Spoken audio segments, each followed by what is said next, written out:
all of our lives. We couldn't have chosen a more down-to-earth student to represent our graduating class. Please give a warm welcome to our fellow friend, colleague, and graduate, Nikita Butler.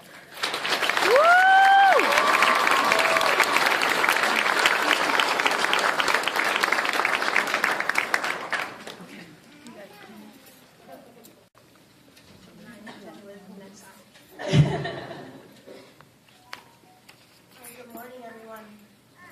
Good morning. I came in here yesterday to rehearse and I saw the cheers. I was like, oh my goodness. On behalf of my colleagues, I would like to thank the family members and friends and faculty who are here to celebrate with us. Whether you came to be supportive, or because you were in disbelief that we are actually graduating, or for the free food.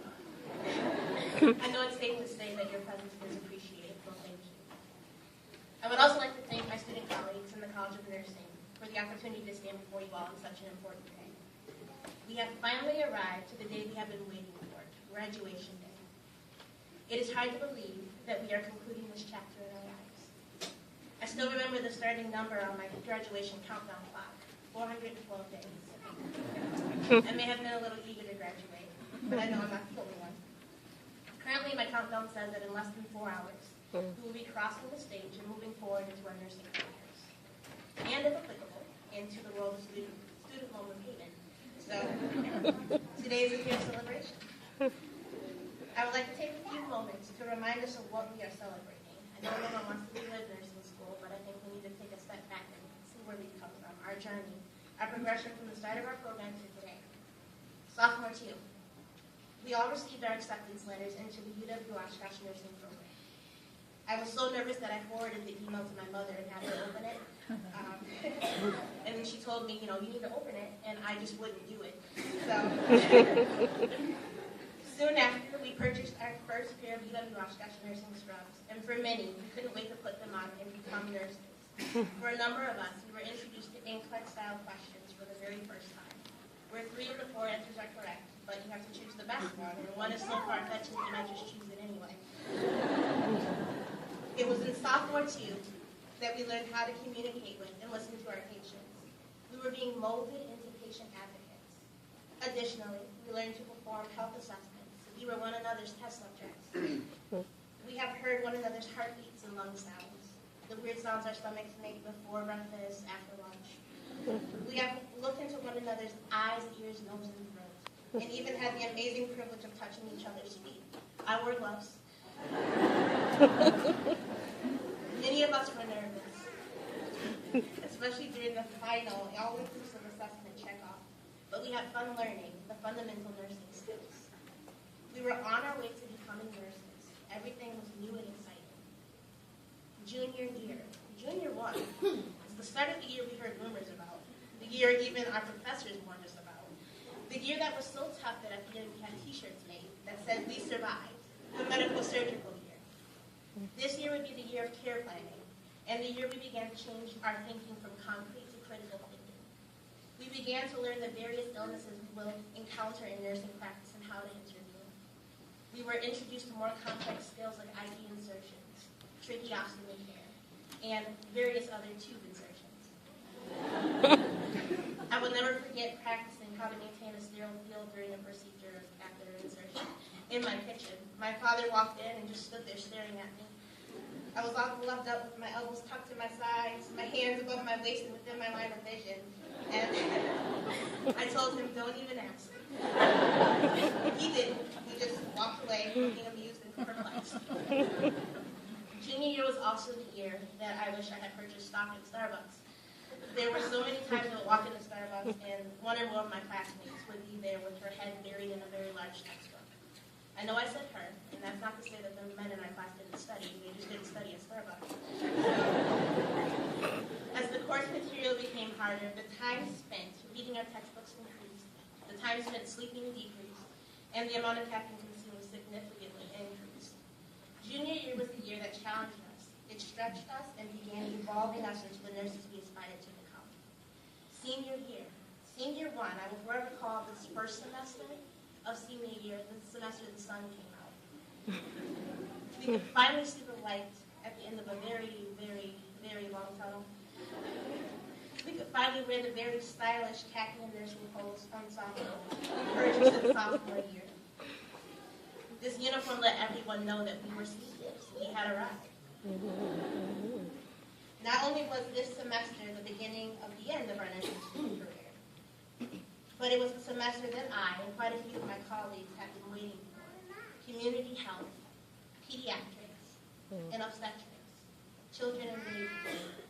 We learned how children and infants, or as I call them, little humans, face health challenges that rival those that adults encounter. That the specificity of the care they need to receive, and how important it is to communicate with children in a way that is comprehensible, therapeutic, and honest. Moreover, our eyes were further open to the community and the world around us. We learned how the lack of insurance affects people, how financial hardship and societal stigmas like the ones surrounding mental health decrease the likelihood of people seeking the health care they need and deserve. We were reminded to look beyond the diagnoses of our patients and see the whole person, to develop a therapeutic nurse-patient relationship and provide the best care possible. If the knowledge obtained in previous semesters had not yet clicked for us, it was all beginning to come together. Sophomore level, listening to our patients and becoming advocates. Junior level, learning different illnesses and how to treat these illnesses by performing appropriate and correct assessments, documenting reporting abnormalities, and administering medications according to the 6 rights of medication administration. In senior year, we became more aware of the nursing world we would soon become a part of. We also learned how to avoid lawsuits as healthcare professionals. I guess that's pretty important too. With every assignment, test, and simulation, we learned something. With every clinical, we learned something more than any textbook could ever teach us. We may not have always liked what we were asked to do, but eventually most of the work made sense. We were being prepared. We were being molded and transformed into compassionate, caring, skillful, and critical thinking nurses. This is the mission of the College of Nursing. Our professors did their very best to prepare us for our entrance into the great profession of nursing. They were at times our greatest motivators, our greatest confidence, and even our greatest pains. But even that served a purpose. Our professors did what professors should do. They listened, they instructed, they taught us that being assertive pays off, especially when you feel a test question just isn't fair and you really need that point back. They taught us how to respectfully stand our ground and model what going above and beyond the college looks like. We had quite a few professors who worked a night shift and would come to class deprived of sleep and would teach like they were well rested. That's something that is admirable. We have been encouraged to be ever-learning advocates who participate in changing the world of healthcare through leadership, legislation, and research. We have been challenged to be innovators, to bring new evidence-based methods into our workplaces in order to change policies, procedures, and increase the quality of patient care. My hope is that we all accept this challenge and become leaders in everything. Healthcare as we have known it in the past has changed and continues to change. As access to healthcare increases, those under our care will need us to rise to the occasion and utilize all that we have learned in this nursing program. I can honestly say that the conclusion of this journey is exciting, but for me, petrifying at the same time. We are nurses, and with that comes responsibility. Nurses have been said to be the most trusted healthcare professionals. This is an honor and not one to be taken lightly. We will be responsible for the lives of others, but we are ready. We have been tested and have proved that we have what it takes to become graduate nurses from one of the best nursing programs in the state of Wisconsin. I can honestly say that I will not miss the test, and nor will I miss the assignments, and I certainly will not miss looking for a parking spot in the middle of the school day. But there are a few things I will miss. Walking down the hallway and exchanging sassy remarks with classmates or an eye roll after a tough exam. Intentionally bumping Patrick with my overstuffed backpack just for fun. Study groups, where 30% of the time was spent complaining, 45% of the time was spent actually studying, and the other 25 consisted of Pinterest, snacking, and posting on Facebook about how we were studying. The unbelievably loud musical song. The musical stylings of professors Tammy Chapin and Rebecca Cleveland turned down for what in single ladies? We learned a lot, and we were reminded that professors are people too, and they might even be fun people. Dolphin side. The faculty who treated us as equals, who knew us well enough to know when we were discouraged, they reached out and encouraged us to keep moving forward. Lastly, I will miss my peers, the camaraderie with my peers. Another student told me that she loves the way our class seems so close. We may not have always studied together. A study group of more than 65 people just seems like a really bad idea. But when help was needed, help was given.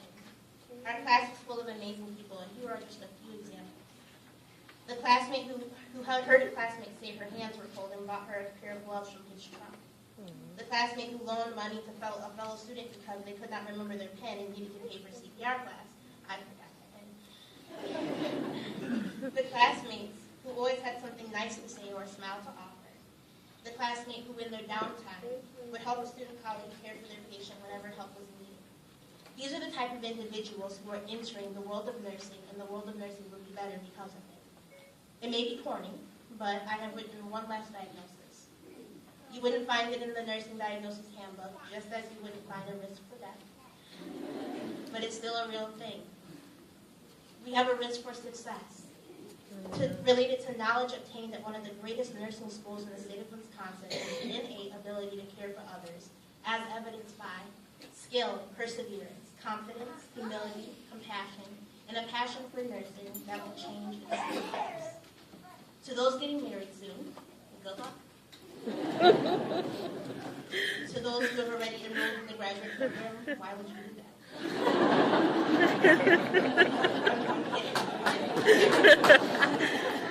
I wish you all the best, and I know you can be the best practitioners and educators.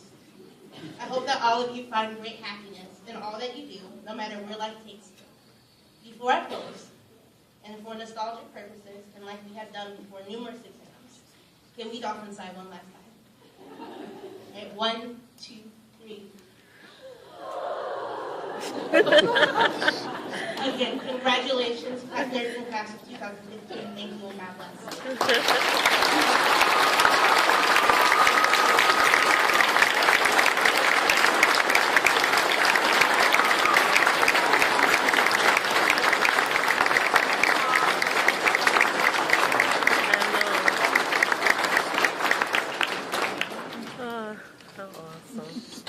Thank you, Nikita.